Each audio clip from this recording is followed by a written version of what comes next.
Hello and welcome to Podscast. My name is Pod and this is my diary. I'm notoriously quite a bad diary keeper. I used to be fantastic. It's kind of gone to pot because I left it about 18 months in between entries, and I thought maybe doing a podcast would be an easier way of going about this. I love watching myself back in the edit, so this will be particularly enjoyable for me, but it might be enjoyable for you as well to learn about what's going on with me in the style of perhaps a Helen Bauer podcast, a Brittany Broski podcast. We'll just recap what's been going on in my life in the last week.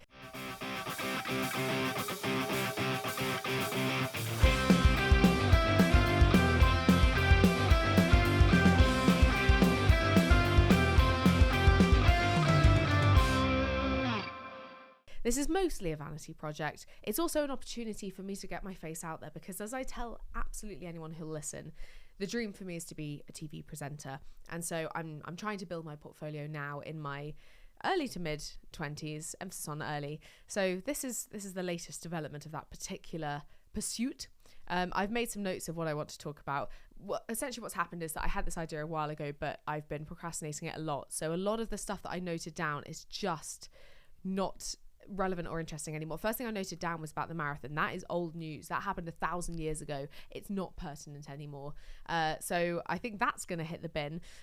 But I had my first tarot reading a couple of days ago, and I don't really go in for the tarot stuff, but I think it's a very romantic notion. I think it's very charming. I love the sort of designs of the cards. I can appreciate it on an artistic value. And I was speaking to a group of ladies. We'll get into this more in a second. I was speaking to a group of ladies who do really go in for tarot and astrology and all those kinds of things. And they said, even if you don't believe in it, there's definitely always a takeaway. Because, you know, especially if you're doing a tarot reading for someone and they are very defensive of it, you then can kind of prod that defensiveness and say, you know, was it touching a nerve? Is there actually something that I've said that you do relate to and you don't like it? So I think even if you don't buy into the woo-woo-ness, it's still a good springboard. I think that's a good way to go about astrology if you're not a believer, is to just use it as a prompt for the week. If it says, you know, you need to protect your peace this week, or you need to be more outgoing, or you need to put yourself out there, take a risk. I think that's a good thing to use as your inspiration, your mantra for the week. So I think that's going to be my attitude. All that to say, we had a whole conversation about what the best tarot card to pull was, and everyone decided it was death, l'amour. And wouldn't you know it, the first time of asking, that's exactly the card I got. And Emily, who is doing my tarot reading, explained to me that means that I'm a phoenix, and I'm about to enter a new phase of my life, and I need to cut out all the nonsense and the bullshit that's holding me back and really pursue that next stage of my life that I am ready for. And I'm chasing. So that's what I'm doing now. I interpreted the chaff that I'm cutting from my life as being the procrastination from which I suffer quite so deeply. In fact, I'm reaching the point in my year. I feel like this is such an annual thing for me of going, maybe I should chase up an ADHD diagnosis, because this would be the third time of asking, of trying to actually get to the bottom of it. Previous attempts just wound up on, you know, back of the slag heap, and it didn't go anywhere. Second time I went through is it called the right to choose, when it's like you go via the NHS GP or I should know this as part of my public affairs, the NHS association, I can't remember what it's called, when you have a group. Doesn't matter, you go through the pathway that will get you to the diagnosis the quickest. And what happened was, wouldn't you believe, I had my appointment scheduled after sort of 6 months, pretty speedy in the grand scheme of things. I had my appointment all lined up, and I wrote in my diary, ADHD assessment at 10:30. It was at 10. I missed it. I tried to chase it up. I never heard back, and I just let it lie.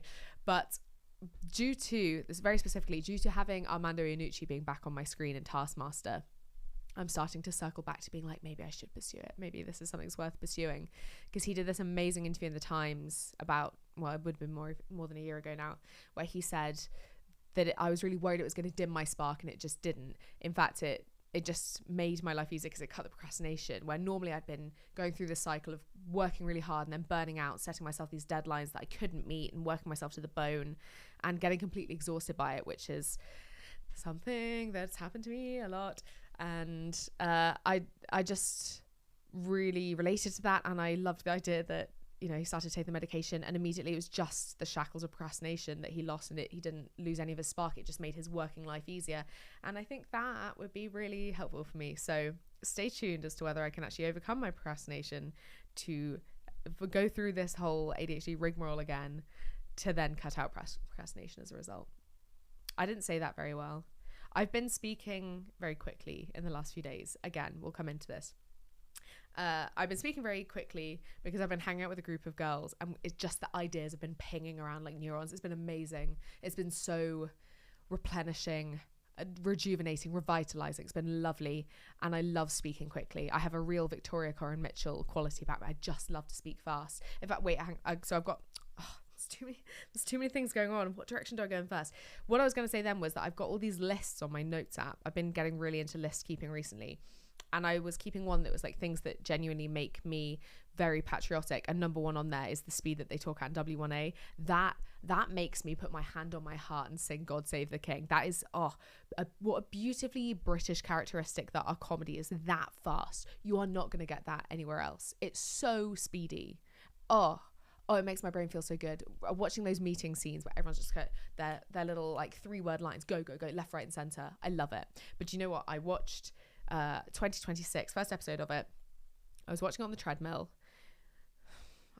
So when I'm on the treadmill, I don't like running. I don't like running at all. I was on the treadmill, and whenever I'm on the treadmill, I have to have something that has a high joke rate to distract me from the fact that I'm on the treadmill, because I hate the treadmill. Fuck it, we're going into marathon thing. Running is so joyless. I don't understand how all these people doing marathons. I don't understand. I understand because I'm a fellow attention seeker. I love getting attention, and I get it from that point of view. What greater thing is there to do than run 26.2 miles? You are never going to get more attention, apart from getting married or having a baby, than if you're doing a marathon. What a beautiful way to get some attention. But running is just so joyless. There's no such thing. I'm so sorry. There's no such thing. There's no such thing. No such thing as a runner's high. What an absolute load of bollocks. Not true at all. There is no such thing as a runner's high. That's by the by. I was watching 2026, which, if you aren't aware, is the latest installment of oh my god, I can't remember what Hugh Bonneville's character is called. Ian Fletcher. Ian Fletcher's latest installment, the first of which was 2012, where he was on the Olympic Planning Advisory Committee. Second installation of which was W1A, when he gets a job at the BBC. Masterpiece of TV. One of the greatest TV shows ever made. I will die on that hill. Excellent TV show. The latest one is 2026. So in this instance, he is now in Miami. He's working with FIFA, but they keep bleeping it in a very funny way. They keep putting the bleep slightly in the wrong place. You can still very clearly hear what it is. So he's working for FIFA on the World Cup, working with tons of Americans, and they just don't speak fast enough for the humour to land. So much of the humour of that TV show is reliant on speaking incredibly quickly, and they're just not doing it, and it's such a waste. But it makes me so patriotic to think we can do it. Us Brits, we can speak quickly. We can speak at that beautiful, glorious pace. It just makes me see red, white, blue. It makes me feel so happy. Not a thing I should say in Scotland. By the by, so we started off somehow with the tarot. We'll come back to that for the moment. So, why was I with a group of women reading tarot? Excellent question. I was on a hen do. I've had the best time. I've had the absolute best time. I was quite worried. I was quite nervous. And all of us separately, all 5 of us that were on this trip, since separately said, I was nervous. Why was I nervous? Why were we nervous? Why did we not have faith in the bride whom we all love? Our gorgeous girl who has immaculate taste. Oh, phenomenal taste. And so she brought together 4 excellent bridesmaids, and we all love each other. Day 2 on the trip, and we're all being like, I love you guys. I love you. Female friendships are so beautiful. And I found myself, I just kept saying, this is like Sex and the City. You guys, this is like Sex and the City. we're like Samantha, Carrie, Miranda, Charlotte, and the city. That's us right now. It really did feel like we were just in a beautiful sitcom. Everyone got on so well. It was so glorious. Yeah, they read my tarot. It was beautiful. So the itinerary was so much fun. So day 1, we arrive. There's 2 of us who took a flight 2 of us got the flight from Edinburgh. We're both up in Scotland. I've not brought any water. What a fool. Anyway, we're just gonna have to do this with a really dry throat. I'm so sorry. Oh, side note, I just want to cover this quickly. Elephant in the room. The colour of my skin tone. Let's get into it. So I fake tanned before going on hen do. Of course I did. It's me. People would have thought that I was having some kind of nervy bee if I didn't. You know, I've got to really uphold that reputation. Now, if you're looking and you're thinking hands and sort of face and décolletage, entirely different colours, I agree. What's happened is that over the last 3 days, my tan has held super well and it's been gorgeous. Today, I showered, I got out the shower and a chunk of my chest skin came off. Super gross. And so now I've got like white craterous skin, very moon adjacent, very unappealing to the eye. So I tried to do the thing that you're not supposed to do, which is colour in using sort of temporary spray based fake tan. Not supposed to do that. It didn't really work. So it's just sort of darker. And then I covered it in glitter. It's the obvious solution to that problem. And then I've tried to wear a top that sort of conceals it by contorting my front into such a way that it sort of distorts it a little bit. It's by and large worked, I think. I can see it. I think trust me, it's better than it was. But that has meant that I've gone a far darker shade than I intended. Then obviously I've tried to match my face, and some bronzer was still left residuing. Ugh, that was a weird noise. Excuse me. Some bronzer was left residually on a brush, which I have then smeared my face with, and then I've tried to match my neck to that shade. So we've got lots of different colours on. I doubt you can see my belly, but trust me, that's an even another completely different shade of paler orange. So that's where we're at with skin tone. Anyway, so Rue and I got the plane from Edinburgh. First time of meeting, I stayed over at hers on the Thursday night. We were up bright and early. We stayed up really late. That was an error. We should have gone to sleep early because we were up at 5 getting the tram to the airport to get our 8 a.m. flight. But we stayed up late. Why, I hear you ask? We were watching The Swan Princess. Do you guys remember The Swan Princess? It is... What an odd movie. What a beautiful, stupid movie. It's trying so hard to be Disney. It's achieving something along the lines of Disney, but there's just some moments where I was like, oh, a masterpiece of high camp, high unintentional camp. And I sort of think Trixie and Katia are saying like part of camp is being self-aware. I genuinely couldn't tell you if it's self-aware or not. There's some bits that definitely were, where it's like there was a very operatic sequence. All the ensemble are played by classically trained singers. So when you have these big musical set pieces, all the front runners are all very poppy and musical theatre-y voices. And then you get this real classical Sondheim Sweeney Todd style ensemble. And there's one line where they go, and perhaps we'll have lower taxes. Beautiful. A line about lower taxes. Oh, camp. Beautiful. The other great thing about it was, a couple of things. Brom, stupid character. There's just bumbling fool who is always in the way. It doesn't contribute anything to the plot. Just a real obstacle. I enjoyed that he was in it. I cannot have contributed nothing. Similarly, there was the hag character, unnamed in this film, but based on the fact that it is based on Swan Lake, we can assume that that's Odile. She was just bouncing around, the most glorious grimaces, a real masterpiece in that respect. The crown and glory was the frog, whose name was Jean-Bob. Americans coming up with a French name. You love to see it. Jean-Bob, voiced by John Cleese. John Cleese had clearly stated in his contract he didn't want to do any singing, so when it came to the singing parts, they hired someone who sounded not an iota or a smidgen. Pardon me, I just headbutted the microphone. Not a smidgen like John Cleese. Oh, glorious. Anyway, so we stayed up until about midnight watching that movie because we kept sort of pausing and talking over it. Then we went to Paris. You may or may not know, I have a complicated relationship with Paris. I was there on my year abroad. My year abroad lasted 6 weeks. I had the second wave of my nervous breakdown in Paris and I had to come home. Highlights included pissing myself on my birthday near the Eiffel Tower, or my birthday weekend. It was birthday celebrations either way, so I, had had a whole day of events planned, and the whole time I just stunk of piss. And going to mime school for a bit and having to do improv in my second language and getting my ass handed to me when the instructor switched to English, which is not what you want when you're trying to do improv in your second language. Anyway, so Rue and I flew to Edinburgh, immediately met with disaster. When we get to the gate, I've checked in the day before. This is only the second time I've been on a flight without adult supervision, without someone who is better at doing flights than me coming with me. Excuse me. So I really stepped up to the plate, and I discarded my type B shackles and I became a type A person just for the morning. I really stepped up. So I had already checked in the day before.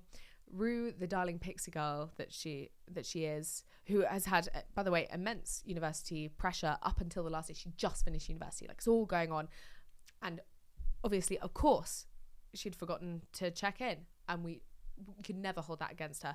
Everything's going on in her life. It's a very exciting time. Not to bother, let's go to the check-in desk. We got to the check-in desk the second it opened, which was at 6 a.m. thereabouts. By the way, I thought you were supposed to get to airports 3 hours early, and 2 hours early they hadn't opened the check-in desk. So my family have prepped me to be way more type A than I actually am anyway. So we get to the check-in desk and they say, you're on standby because we're oversubscribed, so you just have to hope that someone doesn't turn up. Immediate panic ensues on the darling girl's part. I just, this cloak of calm came over my shoulders, and I was like, let's not worry. Our contingency plan is, if you don't get on this flight, there'll be another flight, a couple of hours later, they'll put you on that. It's all going to be fine. There's nothing we can do at this moment other than get to the gate on time, have a conversation with the air hosts at the gate, and it's all going to be fine. That's not me. Who's that? Who's that? Entirely different character to the person that I am. But I'm so proud of myself. I really stepped up to the plate. A moment of adversity, and I was a champion. Incredible. Anyway, we got to the gate, had the conversation. They were like, in 3 minutes time, we'll find out if there is a spare ticket for you to get. Turned out there was. Absolutely triumphant. So that was one less thing to worry about. We were on the plane. It was absolutely fine. We landed.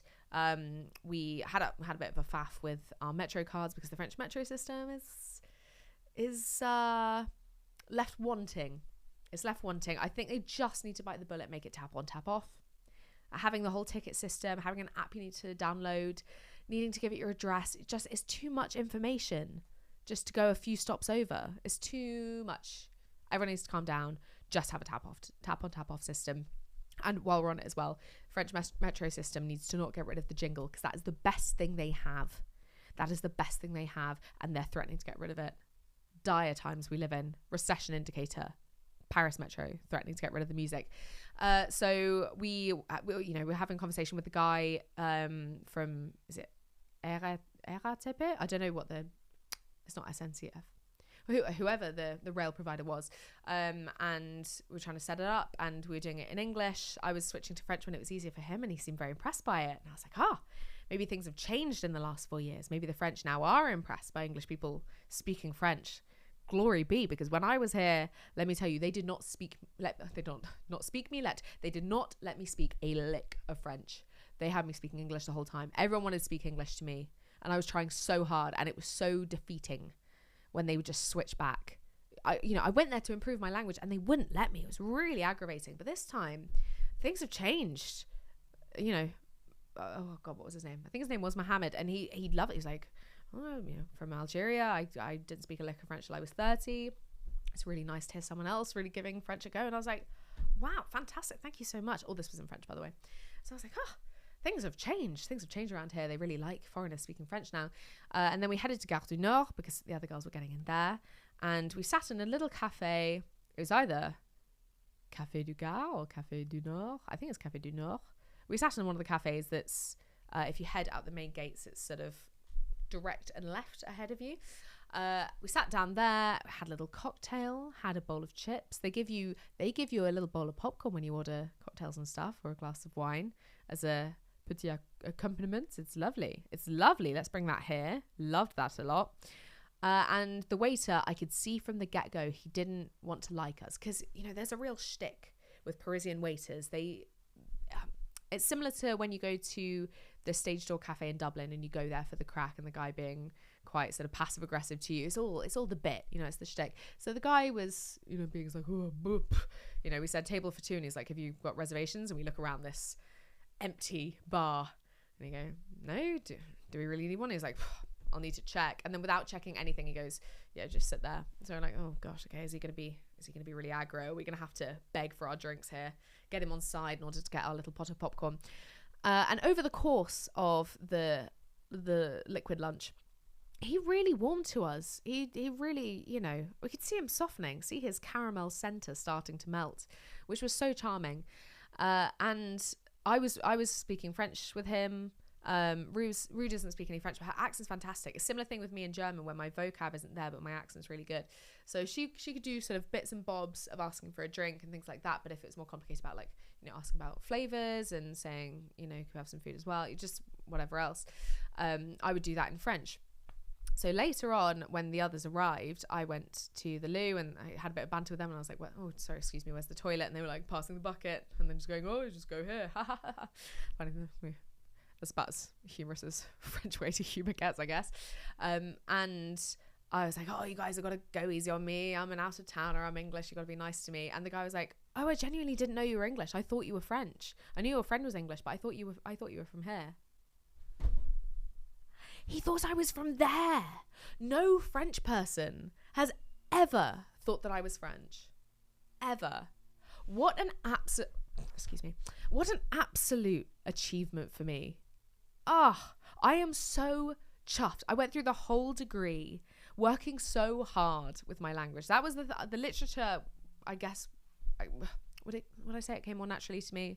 Either way, that's I think the literature is where my focus was. It's where my energy was going more naturally, or my interest rather. But I was having to really put in the legwork with language because we only had an hour and a half per week in spoken French with 6 of us there. So realistically, you're getting, you know, 20 minutes of one-to-one. So I've really put in the legwork and just felt like, I'm not good enough. There are people that haven't studied French and they just come over, they live here for a month and their French is better than me. It's so, you know, humiliating to put as much time, effort and money into speaking French, and it's just not as good as it could be. Just for this waiter to think I was French. So my ego from day one was sky high. I was so chuffed. I can't even tell you. I keep whacking my chin on this microphone. I'm really sorry if that's picking up and hurting your ears. I hope not, because the gain on this is incredibly low. So I'm trying to project as much as I can without being self-conscious that I'm in an empty room with no producer. It's just me. Can I also say, if this doesn't record, I might flip out. Speaking of flipping out, while we're briefly on that topic, funny that I've written this list of things to talk about and ignored all of them. Oh, I should get back to moshing and spin class, actually. They're 2 good points.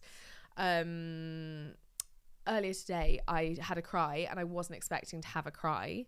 Let me tell you what it was. I was having my lunch. King core, I have to have my jester entertainment while I'm eating, so I put on the telly. What was on? Gavin and Stacey, series 2, episode 2. It's the episode where Stacey moves in with the Shipmans, and her family bring all her stuff in the lorry, and then her family just go, and then she's moved into a new place and it's really far away. Oh, I started sobbing before I realized I was going to sob, and it was a proper like proper noisy cry, and it started off dry and then it was projectile, and I had to FaceTime my mum, and I filmed a little bit. I mean, it's probably not great content, but because I put the telly on to watch telly while I was having my lunch, which was some toast and a little chocolate egg. It was a good chocolate egg. It was a dime bar. It's the episode where she moves in with Gavin, and her family drop her off, and she's saying goodbye to her family, and they're saying, we're in a good way.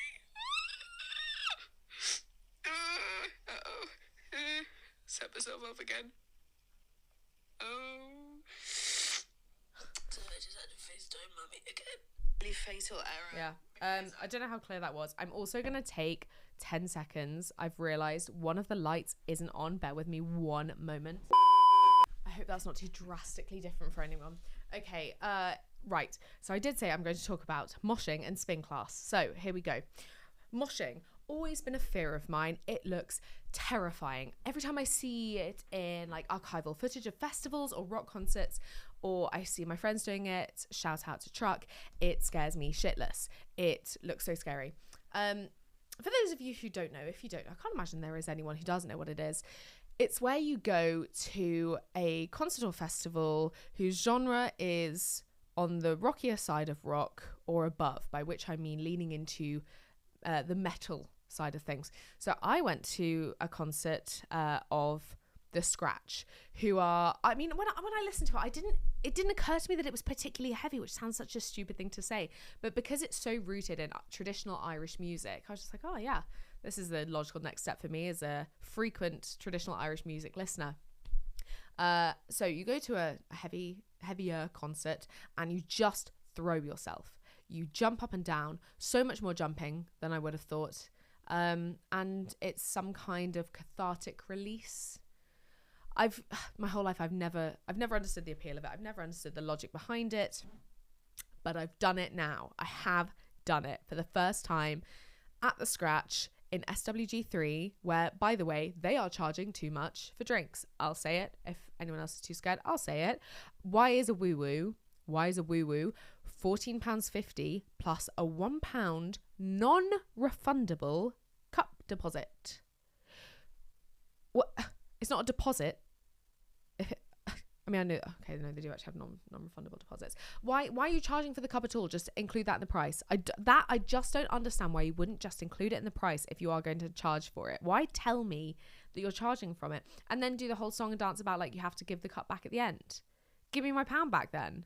Why are you making a deal about the cost of the cup if I'm not even allowed to keep it? I don't want that to be a deposit. I'm taking the cup. We didn't take the cups, actually.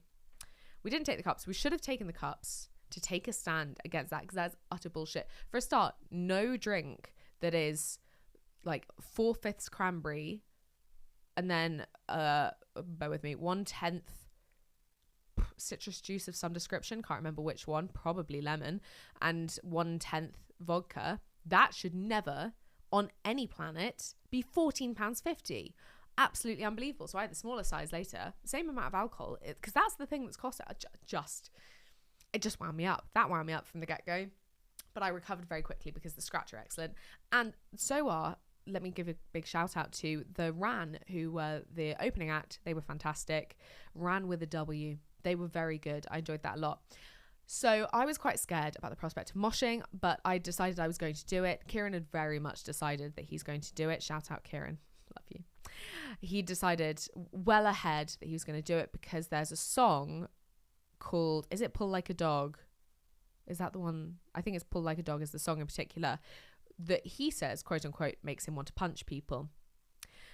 He doesn't actually. He's not a violent soul. He's a gorgeous boy. But there's something about it that just, you can feel the rage of war building in this song. So that I was like, oh, okay, you can go and do your moshing. I might try moshing for one. There's no way you're going to hear that siren. So he was very eager.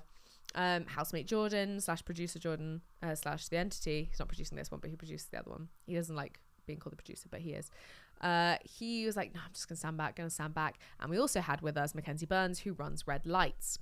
And his neutral position is being held aloft. I've never known a person crowd surf as frequently as this man does. He's obsessed with it. He loves to crowd surf. His entire Instagram, you scroll down, it's just hundreds of pictures of him aloft.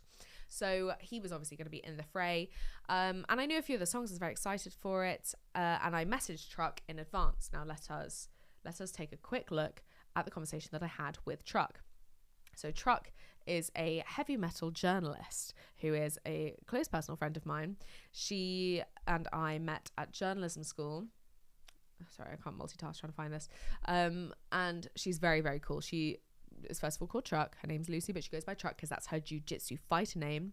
She speaks Chinese and she is a heavy metal writer. How much cooler could it possibly get? So I said to her,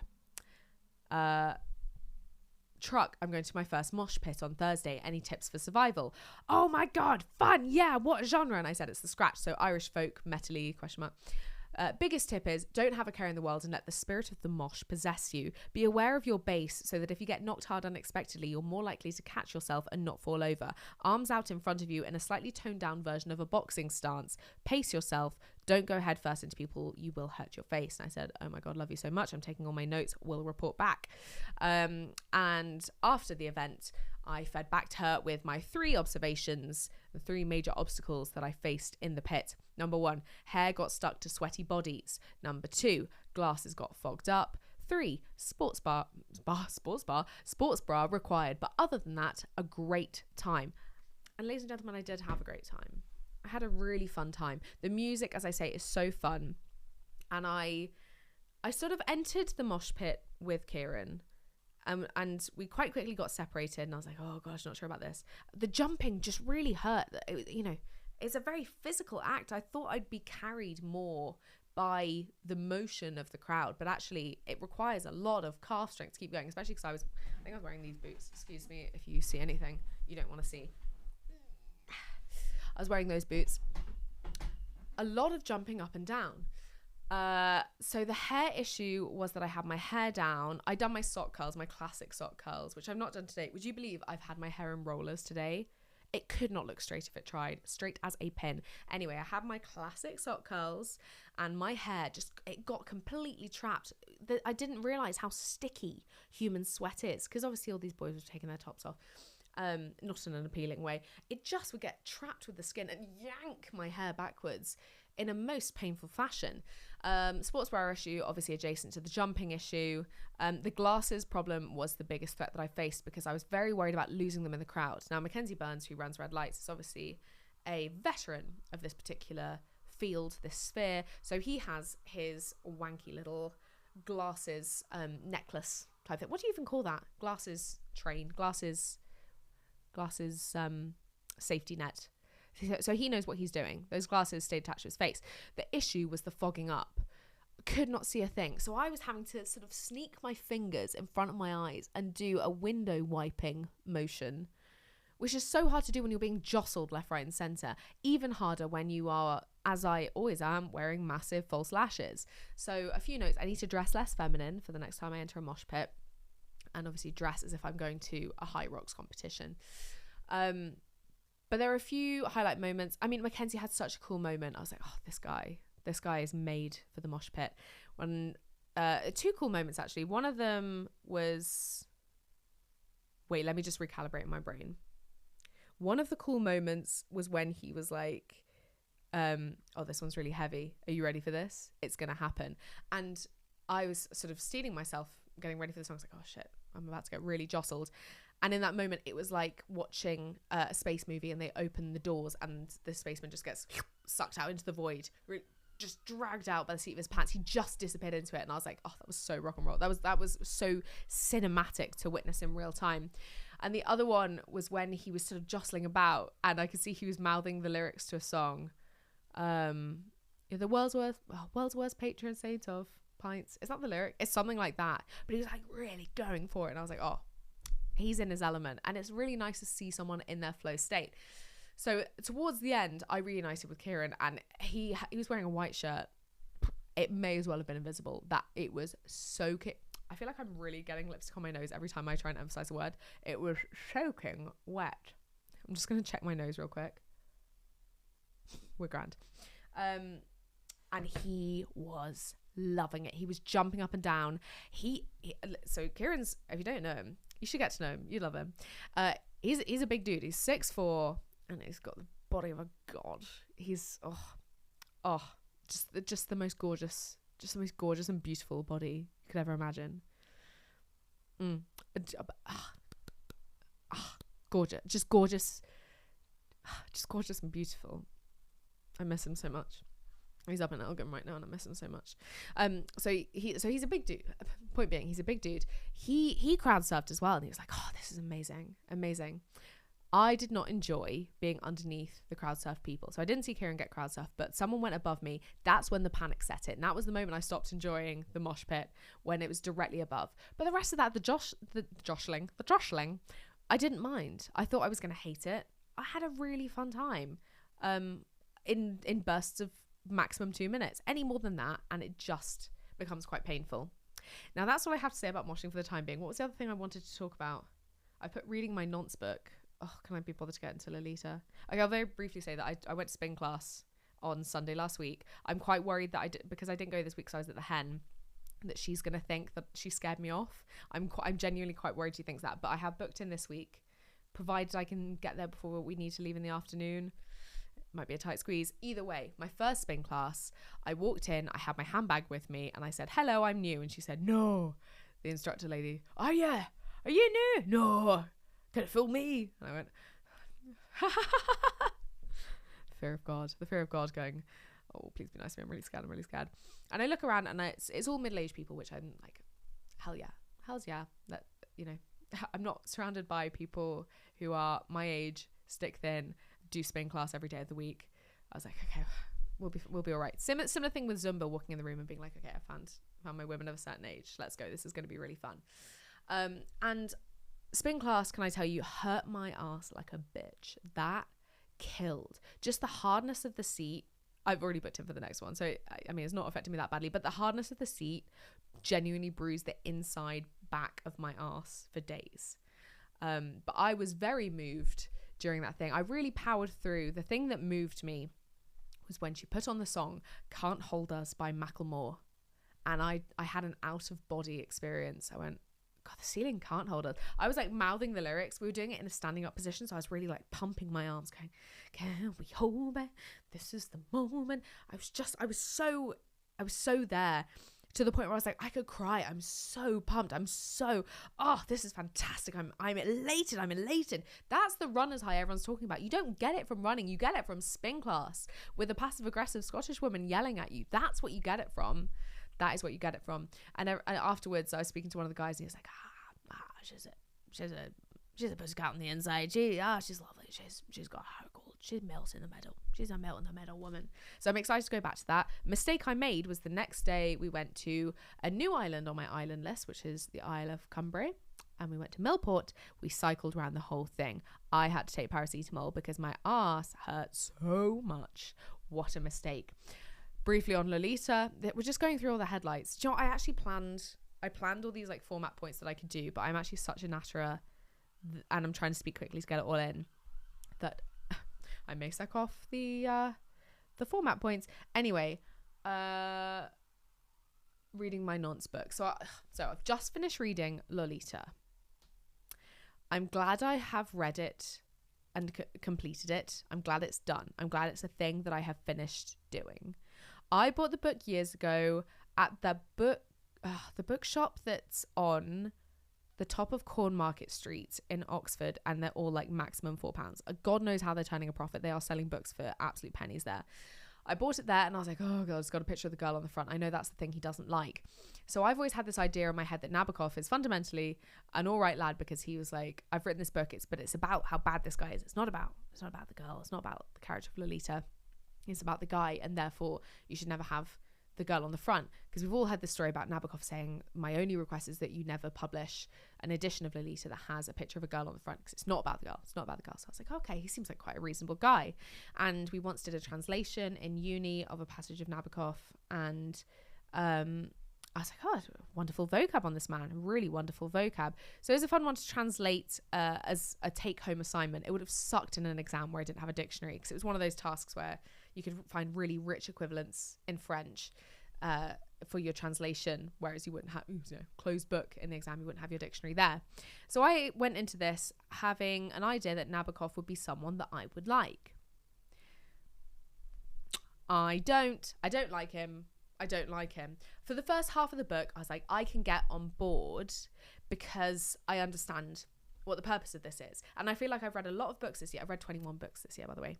I've read a lot of books this year where the point of it feels like the author's been given a certain style assignment in a creative writing class. They've been told to write with a sort of maybe a voice that's a certain way, or that has a particular structure. You know, they've been given a challenge, a creative writing challenge, but these people have somehow tried to extend it into a novel, and I don't think there's enough plot there to make it a novel. It still feels like a creative writing challenge. That's how I felt about Audition by Katie Kitamura, which I think had many great qualities in it. It fundamentally felt like I was reading an assignment where the point of it was to write in the style of an actor who has a very actorly eye and is making these observations. And the thing that it reminded me most of, and this is going to be the wankiest thing I say all year, is the book by Jacques Lecoq that I want to say is called Le Corps Humain, but I can't remember, something to do with the body. Le Corps, something like that.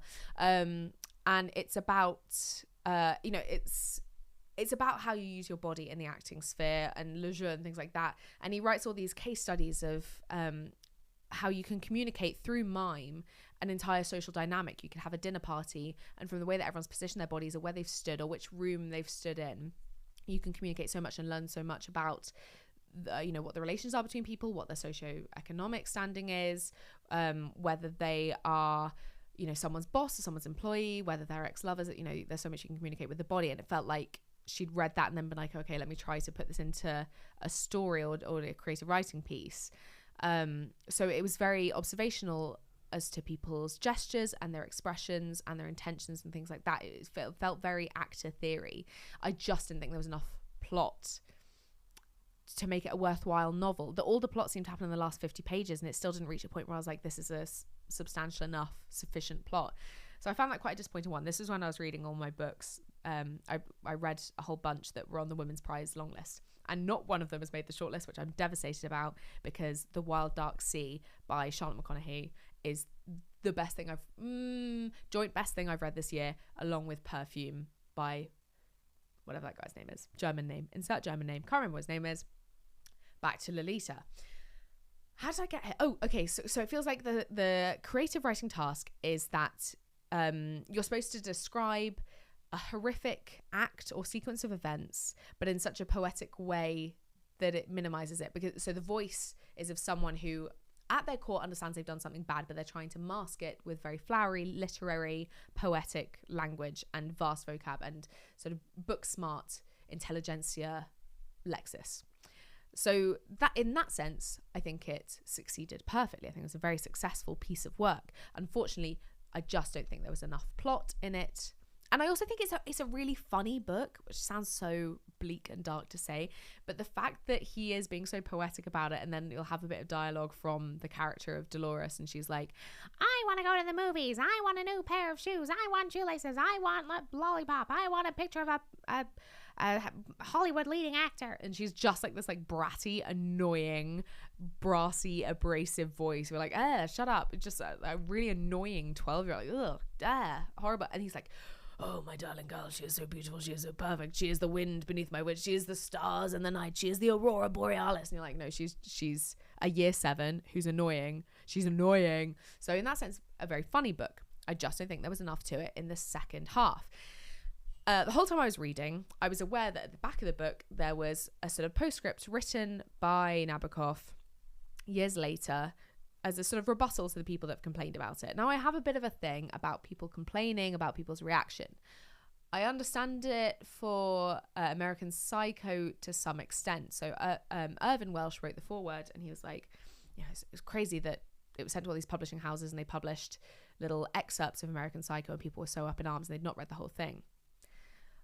Now, I have read the whole thing and I still kind of feel up in arms with it, because again, it was a style thing of being hyper realist and the act of like desensitizing the reader to violence, which it achieved. But then I just think it went on too long, so I was like, yeah, I just want it to be over now. I don't think that a book should give you the experience of just wanting it to be over, but that's what it did. I became so desensitized, I was like, yeah, I get it, I'm desensitized, I get that that's the point you're trying to have with me. I am desensitized, what now? So it's a sort of similar thing was going on with Lolita. The first half was so plot heavy, it was all going on, it was all very tense, the structure was great, and then as soon as they go on the road trip, I'm like, okay, is anything going to happen anytime soon? Is anything going to happen? It just didn't satisfy me. So we get to the end and I'm like, Well, it's good to know that I've got this postscript coming up where Nabokov's going to say to me why he wrote it. That's my big question. Why would you write it? Because it's such a horrible thing to write about. So what's his justification for having created it at all? I'm really keen to hear his side of things. Get to the postscript, and he's gone, people always ask me why I wrote it. That's not the point. I think it is the point. I think it is the point. That's what I want to know. Why did you write it? It didn't need to exist necessarily. I'm so keen to know why he wrote it, and for him to be like, it's not the point. What an infantile thing to ask. Why did I write it? Why did you write it? I just want to know. In your own words. I have my ideas of why you wrote it, but whatever. And then he had the absolute gall to go on to say, people often say that the first half is really strong and the second half drags, and I think that's such a naive thing to say. And I went, don't call me naive.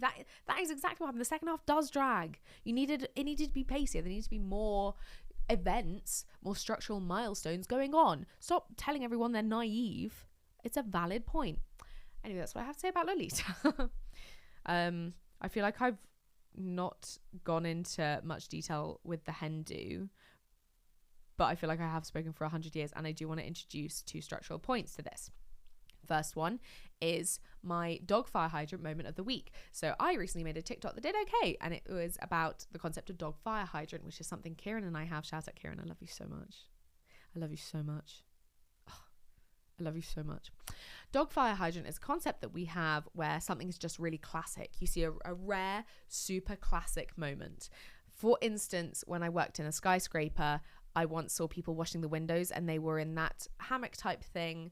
I don't even know how to describe it, sort of hanging baskets going to each of the windows on the skyscraper and cleaning it. And I was like, oh, that happens in movies. That happens in First Wives Club. I've never seen that in real life. What a privilege to see that classic moment. And I made a TikTok talking about this concept and how I recently saw a woman on Sky, an American woman, who had cornered an absolute stranger from Sky, and she was reading her genealogy report to him and talking about what percentage she is from everywhere. And I was like, oh, that's so classic. That's classic. American tourists love doing that. They love talking about the genealogy and where they come from. Oh, how glorious to see that in the flesh. Lovely. So I talked about that, and that did quite well. And people were leaving all their own classic things. Someone said, my favorite one was someone saying, I saw, it's something like I saw a bunny and a duckling in a field of tulips on Easter Sunday. And they were like, that's exactly what you should be. That's perfect. That's ideal. Someone said, oh, it's like fork found in kitchen. I was like, that isn't the same thing to me, because fork found in kitchen just means something obvious. It's obvious. It still has a sense of it being a classic thing, but it's the sense of it being, well, of course that's where they are. Whereas this is seeing a rare classic image that rarely happens in real life, but has been committed to media, and therefore it's very satisfying because you don't get to see it very often. I think that's the subtle differentiation. So I want to talk about my dog fire hydrant moment of the week, which I hope will be a good structural point of this podcast, because it'll force me to get out and actually interact with people and see things, so that I can collate my dog fire hydrant thing of the week rather than staying in bed all the time. So my one this time is in Paris. I saw an elderly a man who was getting on, sat outside in a bar having a glass of wine, wearing a striped top and a beret. In real life, a real French man. And I think that's glorious, because I remember saying to a French person once, so we had the stereotype of you guys are wearing striped shirts, and he was like, striped shirts? We don't wear striped shirts. I was like, every piece of media we have of the French has you guys in striped shirts. That's like your whole thing. And he's like, beats me. Never seen that in my life. So that was very validating to see that in real life. That was glorious. My other thing that I want to do is my new word of the week. So I saw a Guardian article where this person said, I have made a record of every new word I've encountered and tried to incorporate it in my life. And I've been recording new words that I encounter.